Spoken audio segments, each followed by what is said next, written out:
जय हिंद दोस्तों, MMS news 24 में मैं फरीद खान आपका स्वागत करता हूं। क्या गरीबी अभिशाप है? क्या गरीबी एक ऐसी चीज है कि जिस उस गरीबी की वजह से कोई व्यक्ति कब्र में से भी लाश खोद कर ला सकता है, और वो भी महज हम लोगों की वजह से। देखें, हम लोगों की तरफ देखें तो 19,000, 20,000, 25,000 रुपए एक कई लोग उसको मामूली रकम मानते हैं, लेकिन कई लोगों के लिए जो काफी नीचे से जो लोग उठते हैं या पूरी जिंदगी उनकी जुस्तजू में बीत जाती है, उन लोगों के लिए तो ये रकम काफी बड़ी होती है। लेकिन हम ऐसी ही एक घटना की बात कर रहे हैं, उड़ीसा की। उड़ीसा में एक जिला है और वहां पर एक 62 साल की जो बुजुर्ग महिला है, कालरा नाम था। 26 जनवरी को इसी साल कालरा की मृत्यु हुई। कालरा की मृत्यु होने के बाद उसका पति भी था, उसका बेटा भी था। वो उसकी मृत्यु के पहले उन लोगों की मौत हो गई थी। गरीब परिवार से है कालरा। बस उसके बाद कालरा का बैंक अकाउंट था और बैंक में 19,300 रुपए रखे हुए थे। 19,300 रुपए रखे होने की वजह से कोई उसका वारिस नहीं था, तो उस वजह से उसका जो भाई है, 59 साल का है, 59 साल का उसका भाई जीतू मुंडा बैंक गया। वहीं पर उसके गांव के पास जो 5 किलोमीटर दूर जो गांव से बैंक है, वहां गया और कहा कि मेरी बहन की मृत्यु हो गई है, अब उसके खाते में जो रुपये हैं वो मुझे लौटा दे दिए जाए बैंक द्वारा। लेकिन बैंक के जो अधिकारी हैं, नियम कायदे सबके लिए बराबर होते हैं। बस उसी बात का जिक्र जो बैंक के कर्मचारियों ने किया, बैंक मैनेजर ने किया कि आप जो कालरा की मृत्यु हुई है उसका मृत्यु सर्टिफिकेट लाके दें। आप वारिस हैं तो आप वारिसनामा लाके दें, या फिर आप जो महिला है उसे खुद यहाँ पर लाके लेकर आए। अब वो जो बिना पढ़ा लिखा व्यक्ति, एक आदिवासी तबके का अंदर जो गांव में रहने वाला व्यक्ति, जो ज्यादा कुछ नहीं समझता था, अर्धनग्न स्थिति में रहने वाला व्यक्ति, वो सीधे गया और अपनी बहन की जो कब्र थी उस कब्र को खोदा।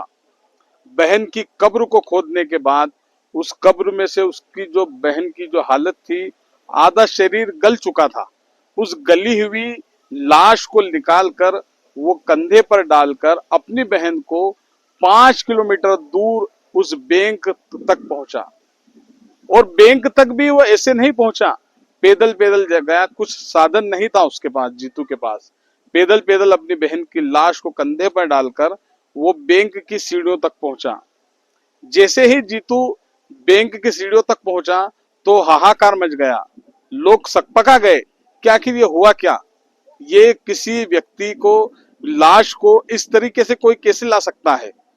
बस इसी बात की जब तफ्तीश की गई जिला प्रशासन ने, तो पता ये चला कि जीतू लगातार बैंक में आ रहा था, वो पूछ रहा था, बात कर रहा था कि मुझे किसी भी तरीके से रुपये दे दी जाए। ये 19,300 रुपये मेरे लिए काफी अहमियत रखाते हैं। लेकिन बैंक के जो लोग थे, जो कागजी पुर्जों से ज्यादा चलना पसंद करते हैं, कागजों का ज्यादा इस्तेमाल करते हैं, उन पुलिंदा छाप लोगों ने उस व्यक्ति की जरूरत को ना समझते हुए, मानवीय आधार को ना समझते हुए सीधे सीधे कह दिया कि आप ये कागज लाएं, जब हम आपको 19,300 रुपये देंगे। जिसके बाद प्रशासन ने तो ये तक कह दिया है कि हम आपको ये 19,300 रुपये मानवीय आधार पर दिला देंगे। अब सवाल ये उठ रहा है कि जब बैंक में जो व्यक्ति है जीतू, ये अर्धनग्न हालत में वहां पर आता था, लंगोट बांध कर आता था, तो क्या प्रशासन को, बैंक कर्मचारियों को ये दिखाई नहीं देता था? क्या कोई गरीब आदमी सिर्फ हंसी ठिठोली के लिए होता है? उसके साथ इस तरीके का व्यवहार करना क्या सही है? क्या कालरा की मौत जो हुई, और मौत के बाद जो घटना घटी, इतनी दर्द विदारक घटना है कि बताया नहीं जा सकता है। ये मैं स्क्रीन पर आपको साइड में ये जो वीडियो भी दिखाई दे रही है, ये वीडियो भी बहुत कुछ बयां कर रही है।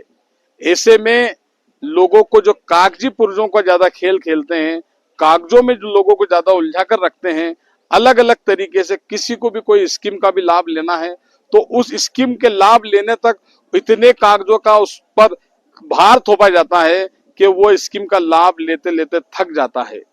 अब ऐसे में हम क्या दोषी कालरा को माने या उस जीतू को माने जो अपनी बहन के शव को, उसकी लाश को कंधे पर उठाकर बैंक तक लाया, या फिर शासन को, प्रशासन को, और जिम्मेदारों को माने जिन्होंने हमेशा से कागजों का पुलिंदा इकट्ठा करने की एक जो पहल की है वो कोशिश की। नमस्कार।